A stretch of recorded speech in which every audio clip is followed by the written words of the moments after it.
5-gallon bucket sitting on a concrete patio in full summer heat should not be producing lemons the size of softballs. But that's exactly what was happening. Not from a raised bed, not from a backyard orchard, from a single plastic bucket with holes drilled in the bottom, sitting on a patio no bigger than a parking space. Now, getting to that point was not smooth. There were yellow leaves, there was flower drop, there were weeks where the whole thing looked like it was slowly dying, and there was one specific mistake that almost ended the entire experiment before the first lemon ever formed. But there was also one adjustment, one change to the setup that completely flipped the results. By the end of this video, you're going to see exactly how this bucket went from struggling and stalling to producing huge, heavy, fragrant lemons that bent the branches down under their own weight. And honestly, the final harvest surprised me. Stay with this one. Because what the bucket teaches you about growing fruit in small spaces applies to far more than just lemons. Have you ever tried growing a fruit tree in a container? Drop it in the comments and tell me your country and what you're growing right now. I read every single one. Container fruit growing has taken off for a reason. Not everyone has a yard, not everyone has good soil, but almost everyone has 5 square feet and a bucket. Lemons became the go-to experiment because they're compact, productive, and respond well to containers when the conditions are right. The 5-gallon bucket became the default starting point because it's cheap, widely available, and roughly the right size for a young citrus tree. But it also introduces a very specific set of challenges that most beginner guides skip right over. Here's how this experiment started. Part 1. The problem. The tree came from a local nursery. A young Eureka lemon, maybe 18 inches tall, in a 1-gallon nursery pot. A few glossy leaves, some active new growth at the tips. Looked healthy enough. The move into a 5-gallon bucket seemed like a straightforward upgrade. More soil volume, more room for the roots to expand, more stability overall. Within 2 weeks, the lower leaves started turning pale. A washed-out yellow fading from the inside out, not the sharp, vivid yellow of healthy citrus. More like the color draining out of something that's quietly struggling. Then came the curling. The edges of the newer leaves started curling upward and inward during the hottest part of the day. The soil surface was cracking by early afternoon, and every time a flower bud started forming, it would drop within days before it even had a chance to open. This is the frustration that most citrus growers in containers know. The tree looks like it should be thriving, the setup looks right, but something is clearly wrong, and it's not obvious what. Most people at this point either overwater because the leaves look stressed or throw fertilizer at the problem because the yellowing looks like a deficiency. Both of those responses make things worse, and that's exactly where the first major mistake happened. Part 2. Why it happens. One mistake many people make with container citrus is diagnosing yellow leaves as a single problem. Yellow leaves on a citrus tree can mean at least 5 different things. Nutrient deficiency, overwatering, underwatering, root heat stress, or pH imbalance in the soil. Treating the symptom without identifying the cause is one of the most common ways a container citrus tree gets pushed further into stress. The actual problem here was a combination of 2 things working against each other at the same time. First, heat. A dark plastic bucket sitting in direct summer sun doesn't just warm up. It absorbs and holds heat at the root zone in a way that open soil never does. Citrus roots are temperature sensitive. When the root zone gets too hot, the tree's ability to take up water and nutrients shuts down, even if both are available. The leaves curl and yellow not because of what's missing, but because the roots physically can't deliver what's already there. Second, drainage. The bucket had 4 drainage holes drilled in the bottom, pencil-sized, and the potting mix being used, while decent quality, held moisture too well for a container in full heat exposure. What was happening below the surface was a contradiction. The top 2 inches of soil were drying out fast, so it looked like the tree needed water. But deeper in the bucket, the lower half of the soil was staying wet far longer than it should. The bottom roots were sitting in soggy, oxygen-depleted conditions, while the upper part of the tree was showing drought symptoms. This is one of the least discussed dynamics in container citrus care. The surface lies to you, and responding to what the surface shows, watering more because the top looks dry, deepens the problem at the roots. Citrus roots in containers need oxygen as much as they need water. When drainage is poor and the lower root zone stays saturated, the roots stop functioning. And a root system that can't function can't feed the tree, regardless of what you add to the soil above it. This is where it all starts. This is why the tree was failing. Part 3. The fix. But this is where things started changing. The fix began with the bucket itself, not the tree, not the fertilizer, not the watering schedule, the bucket. The 4 small drainage holes were enlarged significantly, and 2 additional holes were added on the lower sides of the bucket rather than just the bottom. This created lateral drainage and, critically, allowed air to enter the root zone from below. That air exchange is what begins to break the wet bottom cycle. Next, the soil mix was replaced entirely. Standard potting soil, even premium versions, holds too much moisture for a container citrus tree in full sun. The replacement mix used a blend of potting soil, coarse perlite, and a small amount of horticultural sand, roughly 60% potting soil, 30% perlite, 10% coarse sand. The goal was a mix that drains fast, allows air movement through the profile, and dries relatively evenly from top to bottom, rather than holding moisture at the base. The bucket was also repositioned. Rather than sitting directly on the concrete patio, which was amplifying heat transfer into the base of the bucket, it was raised slightly on bricks, just a few inches of clearance. That gap allowed air to circulate underneath and dropped the root zone temperature meaningfully. One mistake many people make at this stage is addressing drainage and then immediately switching to aggressive fertilizing. The root system coming out of a stress period needs time to recover before it can handle a heavy nutrient load. A stressed root system exposed to strong fertilizer can experience chemical burn, which adds a new problem on top of the existing one. The approach here was conservative. A diluted liquid citrus fertilizer at half strength, applied once, then nothing for 2 weeks.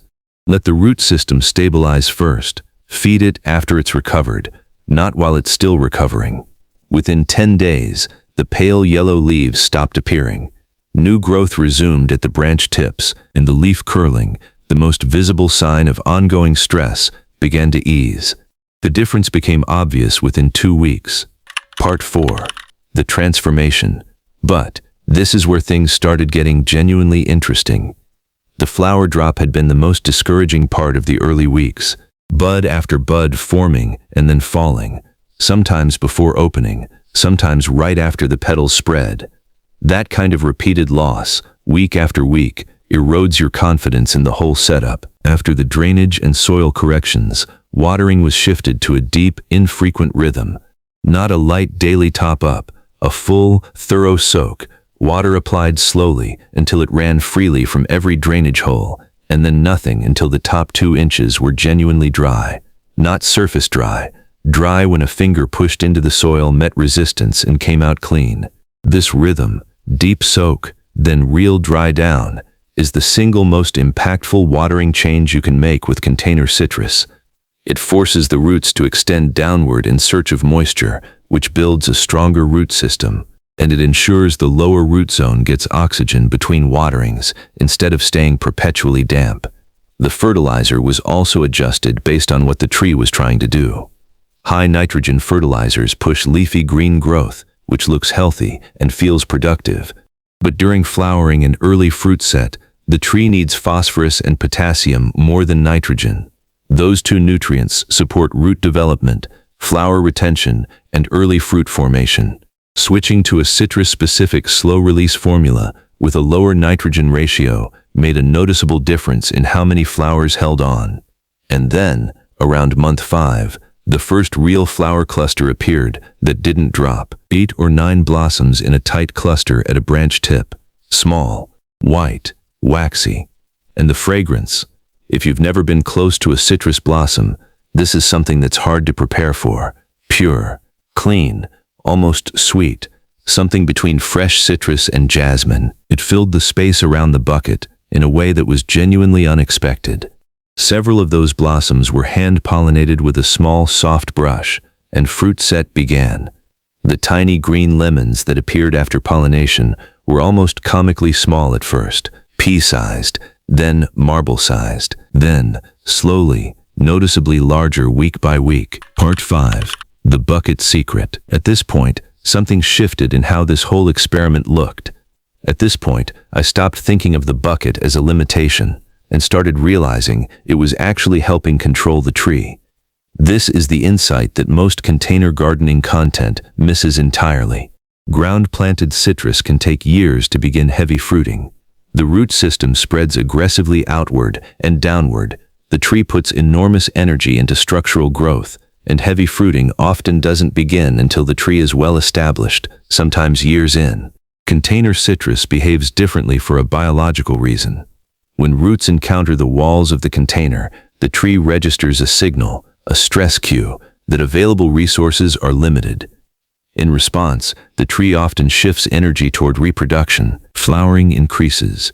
Fruit set improves. The tree becomes, in a specific and measurable way, more productive under constraint than it would be in open ground. This isn't a theory. Fruit growers have understood this for centuries. Espaliered trees trained flat against walls produce heavily because root restriction triggers fruiting. Bonsai fruit trees fruit at tiny sizes for the same reason. Controlled stress redirects biological energy toward the tree's reproductive priority, making fruit. The bucket wasn't holding the tree back. The bucket was doing something to the tree that open ground cannot. One mistake many people make is fighting this constraint, potting up into larger and larger containers every season in pursuit of a bigger tree. But a bigger container often means more energy into roots and canopy, and less into fruiting. For small space growing, a 5-gallon bucket kept healthy and well managed often outproduces the same tree in a 15-gallon pot. Part 6. Fruit development and pruning. Would you try growing a lemon tree in a bucket? Drop it in the comments. And what fruit tree would you most want to experiment with in a container? The fruit development phase is where patience becomes the most important tool you have. After fruit set, the small green lemons sit at an almost unchanged size for weeks.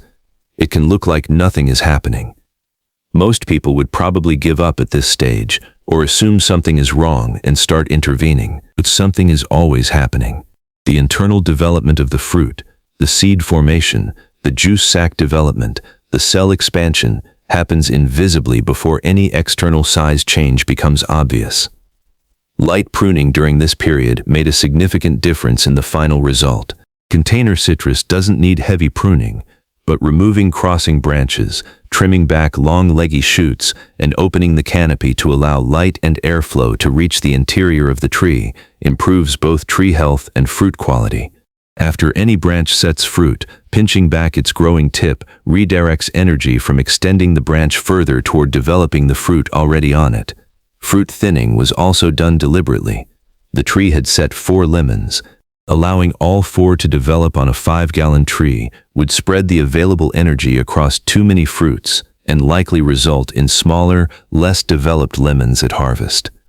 2 lemons were removed early, leaving 2 to develop with the full resources of the tree behind them. One mistake many people make is resisting thinning.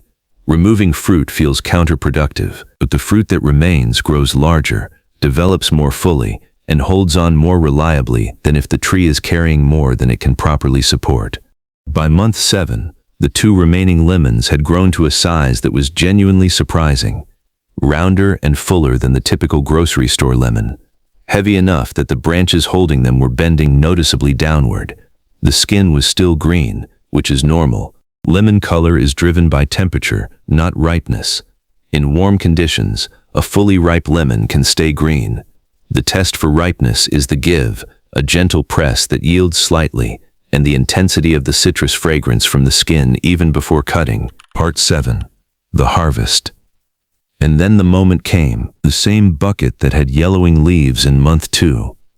The same tree where every early blossom dropped before setting. The same 5-gallon plastic container that seemed, for weeks, like it was rejecting the whole idea.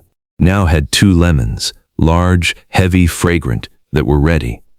One mistake many people make is harvesting too early. The color looks right, the lemon looks ripe, but citrus continues to develop internally long after the external appearance is finished. The juice content, the acid-sugar balance, the fragrance intensity, all of these develop in the final weeks before true maturity. A lemon picked 2 weeks too early is edible, but noticeably thinner in flavor than one allowed to fully develop. The test is always the give and the fragrance. When the skin releases a strong citrus scent with even light pressure, when the fruit yields gently without being soft, it's ready. The first lemon came off the branch heavier than expected. The weight of it in hand was satisfying in a way that's hard to describe. When it was cut open, the juice ran immediately, bright, intensely aromatic, with that clean, sharp acidity that fresh lemons have and store-bought ones usually don't. That moment, after months of adjustments, corrections, and patience, had a payoff that was absolutely worth the entire process. This is why bucket growing is worth learning. Here's what the full experiment confirmed in straightforward terms. A 5-gallon bucket can produce a genuinely productive lemon tree. Not under ideal conditions, not with expensive equipment, with the right setup, the right soil, and the right watering rhythm, in a space almost anyone has access to. The critical variables are drainage, watering depth, fertilizer timing, and root confinement management. Get those right, and the bucket stops being a limitation. It becomes a growing system that works with the tree's biology instead of against it. Drainage first, always. Large holes, a fast-draining soil mix, and air access at the base of the container. Without that foundation, nothing else matters as much. Deep, infrequent watering, every time. Let the soil dry meaningfully between sessions. That dry down cycle is not neglect. It's the mechanism that keeps the root zone oxygenated and the roots strong. Fertilizer timing matched to the tree's stage, not just applied on a calendar schedule. Low nitrogen during flowering and fruit set. Higher nitrogen during active vegetative growth in early spring. And patience, active, observant patience, reading the leaves, watching the new growth, making small adjustments early rather than large reactive ones late. Sometimes the smallest container produces the most surprising results. There's something genuinely rewarding about harvesting huge lemons from a simple 5-gallon bucket. Something that reminds you that productive growing doesn't require a large space, expensive tools, or perfect conditions. It requires understanding how the system works and setting it up to succeed. So, would you try the bucket method? And what fruit tree would you want to test next in a container? Drop it in the comments. I want to know what you're thinking about growing. If this kind of container growing, bucket gardens, high-yield, small-space methods is what you're here for, subscribe and stay with this channel. There's a lot more coming. Until next time, keep growing.